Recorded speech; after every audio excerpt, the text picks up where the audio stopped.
किसके हाइट के अकॉर्डिंग? तो हमारे जो व्यू पोर्ट है, व्यू पोर्ट का क्या मीनिंग हुआ? जहाँ पे हमारा कंटेंट विजिबल्स हो रहा है, चाहे जिस भी ब्राउजर्स पे हो रहा है, जिस भी एप्लीकेशंस पे हो रहा है, जहाँ पे भी विजिबल्स होगा उसको क्या बोलेंगे? व्यू पोर्ट बोलेंगे। और जो हाइट और विड्थ होगा हमारा, वो व्यू पोर्ट के हाइट के अकॉर्डिंग कैलकुलेट करेगा। अगर हम VH के टर्म में दे रहे हैं और VW के टर्म में दे रहे हैं, तो जो व्यू पोर्ट का विड्थ होगा उसके टर्म में कैलकुलेट करेगा वो, ठीक है।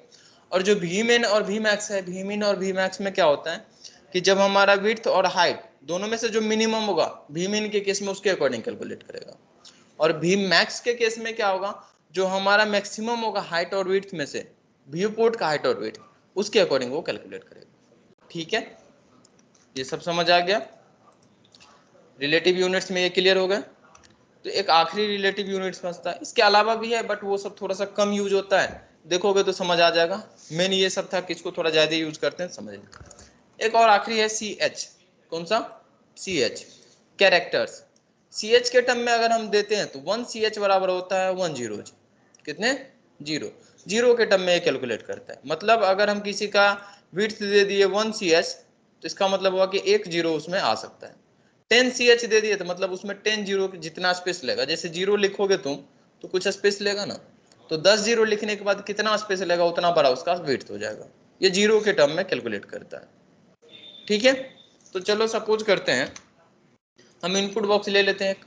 इनपुट बॉक्स बनाने के लिए सीखे थे, इनपुट बॉक्स बना लिए तो ये टेक्स्ट इनपुट ले गए। अभी बाय डिफॉल्ट इसका कुछ साइज था, हम क्या बोले इसका साइज क्या करो, इनपुट बॉक्स में विड्थ कर देते हैं इसका 1 CH। कितना? 1 CH, 1 CH।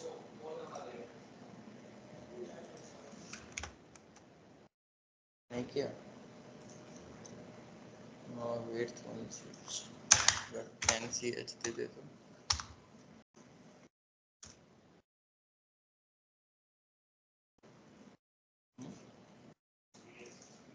अच्छा 1 मिनट नंबर करके देते हैं।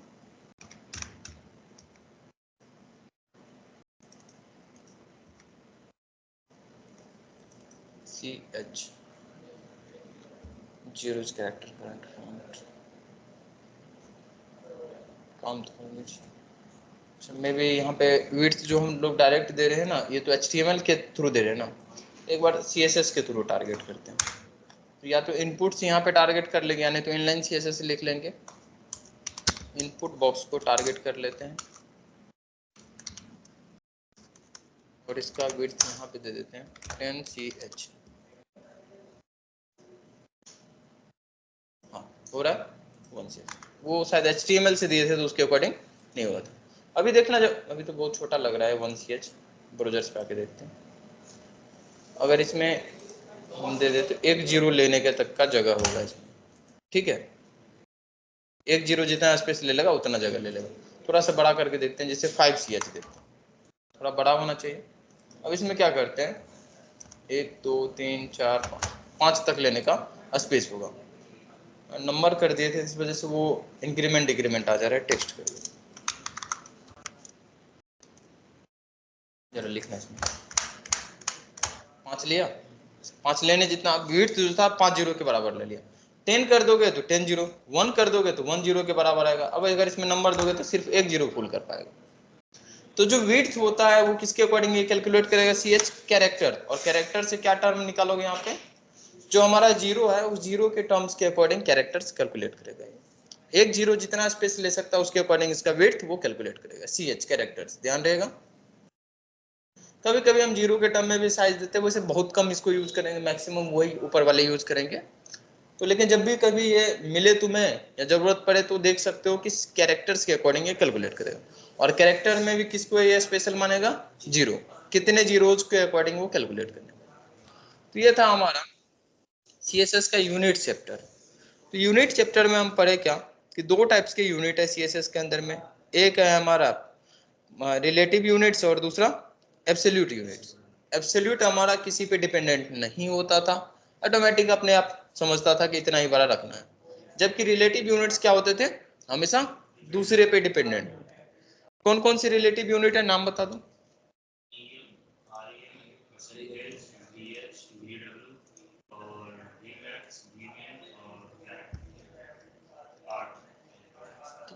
वैसे भी हम एक बॉर्डर प्रॉपर्टी यूज किए थे, बट उस पर ध्यान मत देना, हम बॉर्डर्स आगे पढ़ेंगे कैसे लगाया जाता है, अलग अलग तरीके से लगाएंगे तो देखेंगे। फिलहाल हमको विड्थ और हाइट पता नहीं चलता कितना हो रहा है, तो बॉर्डर लगा के देख लेते हैं कि देखो बढ़ रहा है। अब क्या होगा, कलर भी बहुत इंपॉर्टेंट प्रॉपर्टी होती है। कौन सी? कलर। कलर भी हम लोग को बार बार लगाना पड़ता है। तो कलर कैसे कैसे लगेगा, कितने तरीके हैं HTML या CSS में कलर्स को लगाने का, उसको भी हमको समझना होगा कि कलर्स कितने तरीके से लगा सकते हैं, नहीं लगा सकते हैं। बहुत सारे तरीके हैं। जैसे सपोज करो यहाँ पे हम क्या किए कि H1 टैग लिए, इसमें नाम मेंशन किया, इसका कलर हमको चेंज करना है। तो पहले तो CSS से इसको टारगेट कर लेते हैं। तो टारगेट करने के लिए यहाँ पे हम स्टाइल टैग लिखें, स्टाइल टैग के अंदर में H1 को टारगेट करके सिंपल सा भी, और इसमें हम लगाते हैं कलर। तो कलर एक प्रॉपर्टी है CSS के अंदर में जिसमें हम कलर लगाएंगे। कलर्स लगाने का बहुत सारे तरीके हैं, ठीक है। एक तो सिंपल सा तरीका है कि हमारे पास कांस्टेंट कुछ वैल्यू है, कांस्टेंट वैल्यू बोल सकते हो या कीवर्ड्स बोल सकते हो। कीवर्ड्स का मीनिंग बताए थे फिक्स होता है, तो कुछ कीवर्ड्स है, उस कीवर्ड्स का नाम दे दोगे तो काम हो जाएगा। जैसे रेड, ब्लैक, ब्लू, ये सब क्या है? कीवर्ड है। पहले से भी हम जानते होंगे कि रेड का मतलब क्या होता है, ग्रीन कैसा दिखता है। तो वो कीवर्ड अगर तुम यूज कर लिए तो भी कोई दिक्कत नहीं, व्हाइट यूज कर लिए व्हाइट, ब्लैक यूज कर लोगे ब्लैक। तो कीवर्ड से भी हम लोग आइडेंटिफिकेशन कर सकते हैं, कलर्स को कीवर्ड्स के थ्रू बता सकते हैं। बट हमें नहीं लगता कि बहुत ज्यादा कीवर्ड्स तुम्हें याद होगा, लिमिटेड याद होंगे, लिमिटेड याद होंगे। अब हमको क्या होता है, जैसे तुम्हें याद होगा बचपन में अगर कलर्स का कुछ डिजाइनिंग वगैरह करते होगे, कलर्स यूज करते होगे, तो मार्केट में तो 2-4 कलर ही मिलते थे, लेकिन उसको लाके तुम एक पर्टिकुलर रेशियो में मिक्स करके नया कलर बना लेते थे, होता था। तो ठीक ऐसे ही, और उसमें भी हम लोग ऐसा मानते हैं कि प्राइमरी कलर्स 3 ही होते हैं, रेड, ब्लू और ग्रीन। इन तीनों को मिक्स करके एक पर्टिकुलर रेशियो में हम लोग कोई भी कलर्स को जनरेट कर सकते हैं। तो हमारे पास वो कोई तरीका होना चाहिए ना जिसके थ्रू हम जनरेट कर पाए कोई नया कलर। कॉन्स्टेंट है, ठीक है, कीवर्ड है, बट हमेशा उसी को यूज करेंगे ऐसा नहीं होगा। कभी भी वेबसाइट्स पे जाते होगे तो वही होगा, कुछ डिफरेंट हो सकता है, कोई थोड़ा डार्क हो सकता है, थोड़ा सा कम लाइट हो सकता है, ऐसे हो सकते हैं। तो उसको मिलाने के लिए हम क्या करते हैं, अलग अलग तरीके से कलर्स को रिप्रेजेंट करते हैं। बहुत सारे तरीका है और उन्हीं को देखेंगे कि कौन कौन सा तरीका है जिसके थ्रू देख सकते हैं। अभी रिकॉर्डिंग ऑन किए थे, बंद कैसे हो गया था, भी चल रहा है, ठीक है। तो कलर्स, पहला तरीका क्या था, कांस्टेंट या फिर कीवर्ड्स बोल सकते हो। दूसरा तरीका है RGB, क्या? Red, blue, green. RGB तुम लिखो, RGB एक फंक्शन है, पाइथन पढ़े होगे तो फंक्शन पढ़ लिए होगे, ठीक है। जावा पढ़े होगे तो मेथड पढ़े होगे, मेथड पढ़े हो, और पाइथन पढ़े होगे तो फंक्शंस तुम्हारा मुलाकात हो गया होगा। पहला ही क्लास में पाइथन में प्रिंट फंक्शन, प्रिंट में जो चीज लिखते थे प्रिंट हो जाता था, ऐसा होता था ना। जावा में system dot out dot print, जो चीज लिखो प्रिंट हो जाता था। ये क्या थे? मेथड थे, या हम अपना मेथड भी बनाने के लिए वहां पे सीखे थे। तो क्या होता था, मेथड्स का डिस्क्रिप्शंस वगैरह दे देते थे, और जब भी उसको यूज करना होता था उस मेथड का नाम लिखते थे या फंक्शंस का नाम लिखते थे, और जो जो आर्गुमेंट चाहिए वो आर्गुमेंट देते थे, ऐसा ही होता था। तो ठीक ऐसे ही एक RGB नाम से फंक्शंस बने हुए हैं यहाँ पे। किस नाम से? RGB नाम से। और उसको 3 आर्गुमेंट्स चाहिए, कितने? 3, रेड, ब्लू, ग्रीन। लेकिन ये जो है ना, नाम नहीं चाहिए उसको, बोल रहा है कितना परसेंटेज में चाहिए, कितना के अमाउंट्स में चाहिए। जैसे हम बोल रहे हैं कि रेड ले लीजिए आप 0, कुछ मत लीजिए 0, ग्रीन भी ले लीजिए आपको 0, ब्लू भी ले लीजिए आप 0। तीनों 0 0 ले लेंगे तो कैसा दिखेगा? ब्लैक ही दिखेगा। अब हम बोले रेड, रेड ले लीजिए आप, क्या कीजिए 255, कितना कितना ले सकते थे, और बाकी सब 0 लीजिए।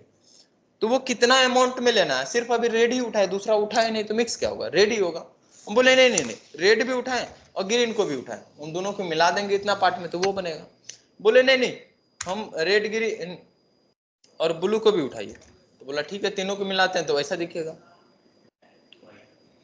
वो डिपेंड करेगा किस पे। अब बोले कि हम नहीं, इसको नहीं मिलाएंगे तो वैसा दिखेगा। तो जब हम मिक्सिंग करेंगे किसी भी कलर्स का तो किस तरीके का बनेगा, ये डिपेंड करेगा कितने पार्ट में कौन सा ले रहे हैं, ठीक है।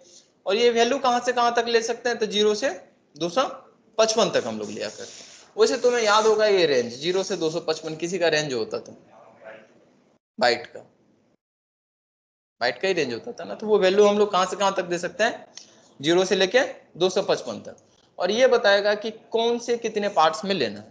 ठीक, तो कलर निकाल लेंगे। बोलोगे कैसे याद रखेंगे, बहुत आसान सा तरीका, आरजीबी दिए हम लोग। अभी देखो वहां पे रेंडमली हम कोई कलर निकाले, इंस्पेक्ट में आएंगे, हम उसको टारगेट करेंगे, टारगेट कर लिए। तो जब टारगेट करोगे ना तो यहाँ पे तुमको वो कलर्स दिखेगा, दिख रहा है। अब हम यहाँ से क्या करेंगे, इंक्रीमेंट्स करके देखते जाएंगे वैल्यू कौन से कलर्स कैसा दिख रहा है। देखो इसको इंक्रीमेंट करेंगे, वहां पे चेंज होते जाएगा, हो रहा है। तो जिस कलर का रखना है, जैसा रखना है, हम यहाँ पे क्या करेंगे, चेंजेस करके देख लेंगे, जो पसंद पड़ेगा वो कलर्स फिर यहाँ से कॉपी करके वहां रख लेंगे। देखो हम अलग सा कलर जनरेट करेंगे यहाँ पे, बड़ा कलर चेंजेस। तो किस कलर का रखना है, फिर हम वैल्यू यहाँ पे देख लिए, या तो यहाँ से डायरेक्ट कॉपी कर लो, अभी तो रिफ्रेश करोगे तो फिर पहले जैसा हो जाएगा, उसको कॉपी कर लेंगे और यहाँ पे फिर आके सेट कर लेंगे। देखो वो हो गया उस कलर का, आ रहा है। या अदरवाइज अगर आईडी यूज कर रहे हो तो यहाँ पे भी तुम आगे सेलेक्ट कर लोगे, जो भी सेलेक्ट करोगे तो वो फिर आरजीबी के अकॉर्डिंग कैलकुलेट कर लेगा। कलर का कोड भी होता है, हाँ वो भी यूज कर सकते हैं। हाँ, जैसे कोई कोड याद है तुमको, नहीं याद है, अभी याद आ जाएगा देखो। तो आरजीबी से हम देख लिए, आरजीबी फंक्शन हमारे पास है, उसके थ्रू भी हम डिनोट कर। अगला कलर कोड ही हम पढ़ने वाले हैं, समझ आ गया। ये दो तरीके अभी तक में हम लोग सीख चुके हैं। पहला कौन सा था, प्री डिफाइंड, नेम से बोल सकते हो, कीवर्ड्स बोल सकते हो, पहले से कुछ फिक्स है, जैसे यहाँ पे हम देखें। दूसरा अभी कौन सा देखें, आरजीबी के टर्म में, रेड ग्रीन ब्लू के टर्म में, कि कौन सा कितने पार्ट्स में लेना है। ठीक है, तीसरे की तरफ बढ़ते हैं, और तीसरा है हमारा हेक्सा वैल्यू। यहीं पे आरजे ये कलर कोड जिसको तुम बोल रहे थे, ये हमारा hexa value. Hexadecimal number system तुमको पढ़ाए थे, कितना वैल्यू होता था हेक्साडेसिमल में, क्या क्या यूज कर सकते थे।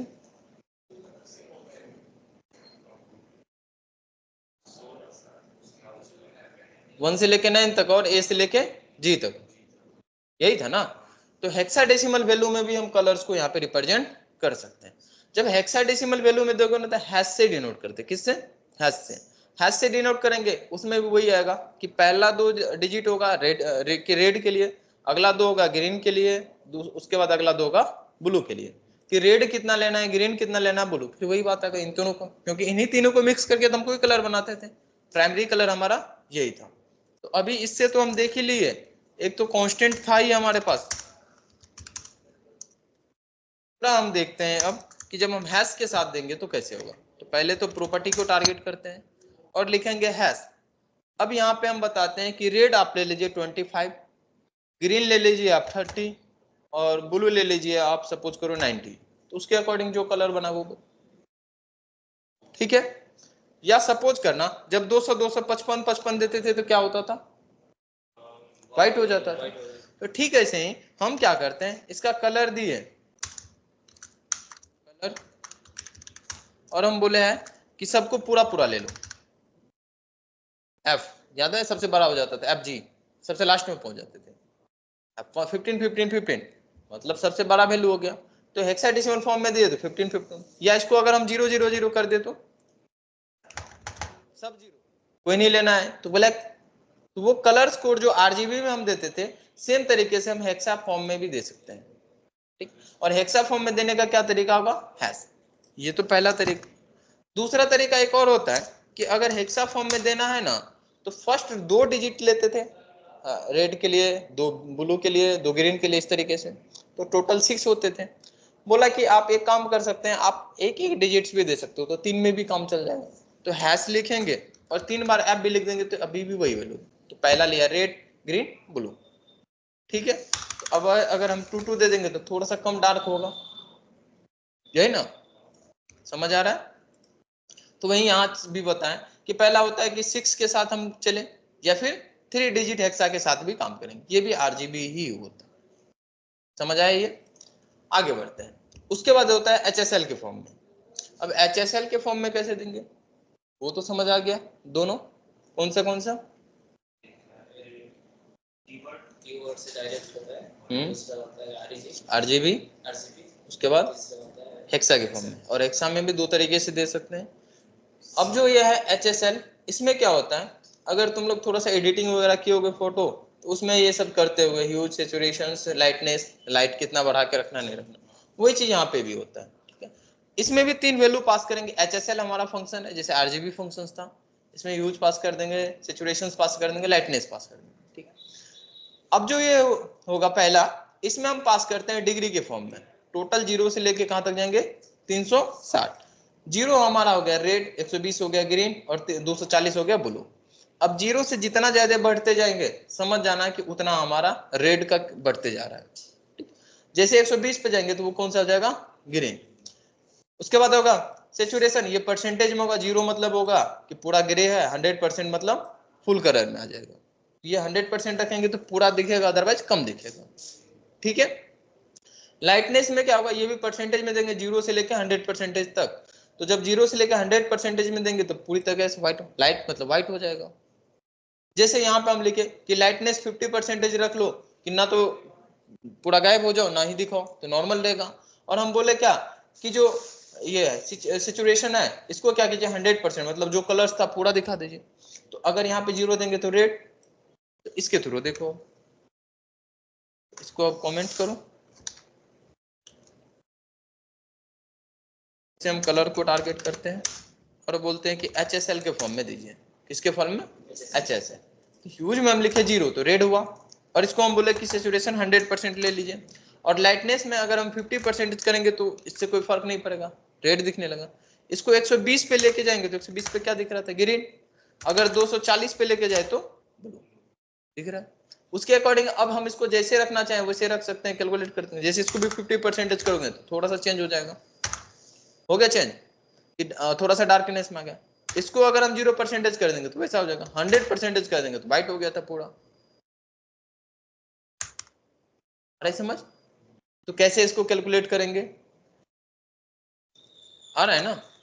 10% देंगे तो देखो हल्का सा आएगा, 20%, 80% देंगे थोड़ा सा, तो डार्कनेस भी हम यहाँ से मैनेज कर सकते हैं। या फिर यहाँ से आएंगे तो फिर वो RGB के अकॉर्डिंग कैलकुलेट करने लगेगा। देखो यहाँ पे वही दिखा रहा है कि कहाँ पे थे हम, इधर चेंज करोगे तो देखो चेंज हो रहा है, आ रहा है समझ। HSL के फॉर्म में भी देंगे तो कैसे होगा, ये था हमारा HSL के फॉर्म में कि हम कलर्स को कैसे देंगे। जब तुम देखो होता क्या है ना, मैक्सिमम कोड लिखे हुए रहते हैं। जब भी हम वर्क करते हैं ना, तो ऐसा नहीं कि हमें सब चीज लिखना पड़ता है, लगभग चीजें लिखे हुए रहते हैं। कहाँ लिखा हुआ रहता है, कहाँ से उठा के लाएंगे सब दिखाएंगे। लेकिन जब कोड लिखा हुआ रहता है तो उसको तुम पढ़ोगे तो समझ में आना चाहिए ना। तो कभी HSL लिखा होगा, कभी RGB लिखा होगा, कभी हेक्सा के फॉर्म में लिखा हुआ, हम कंफ्यूज हो जाते हैं यार क्या लिख दिए हो। तो पता होना चाहिए ना कि ये भी वही चीज बता रहा है। तो कैसे होता है, अलग अलग तरीके से रिप्रेजेंट करते हैं। Okay,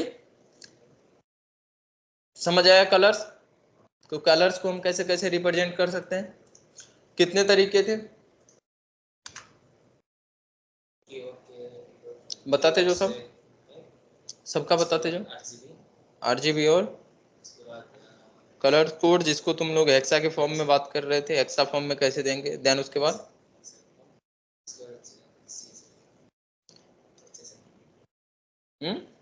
HSL।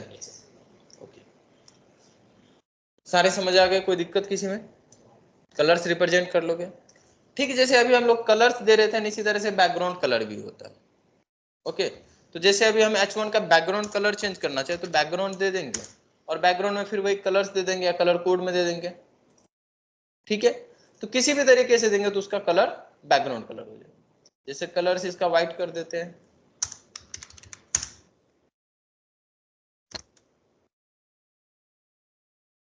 व्हाइट हो गया, हो रहा है। अभी विड्थ अभी पूरा ले रहा था तो उसके अकॉर्डिंग कैलकुलेट किया। विड्थ हम अगर इसका चेंज कर दे, जैसे इसका विड्थ भी चेंज कर देते हैं कि 50% ले लो तो कितना हो जाएगा, जो उसका पूरा विड्थ था उसका 50%। समझ आ रहा है ये सब कैसे हम प्रॉपर्टी अप्लाई करेंगे। बाय डिफॉल्ट छोड़ देंगे तो कितना ले लेगा वो, 100%। 100% क्यों लेता है ये सब देखेंगे, ले रहा है। तो धीरे धीरे हम CSS प्रॉपर्टी अप्लाई करने के लिए सीख रहे हैं। कलरफुल लग रहा है, नहीं तो पहले से बहुत बेकार लग जाता था। तो हम लोग दो चीजें सीखे, किसी को भी हम कैसे उसके रिलेटिव यूनिट्स या फिर यूनिट्स में तोड़ेंगे, किसी का विड्थ हाइट कैसे सेट करेंगे, फॉन्ट साइज कैसे सेट करेंगे, ये सब समझ चुके थे। फिर समझे कि कलर्स कैसे हम लोग मैनेज करेंगे, क्योंकि बहुत इंपॉर्टेंट हो जाता है कलर्स देना। वेबसाइट्स में अगर कलर्स तुम सही से अरेंज नहीं कर पाए तो बहुत बेकार लगेगा, कलर बहुत इंपॉर्टेंट हो जाता है। तो दो चीजें आज हम लोग सीखे, क्या क्या, किसी का यूनिट्स हम कैसे डिसाइड करेंगे कि कितने यूनिट्स में रखना है, और दूसरा कलर्स, कलर्स को हम कैसे रखेंगे। कोई दिक्कत? आज इतना ही रहेगा, फिर आप आगे कल देखेंगे।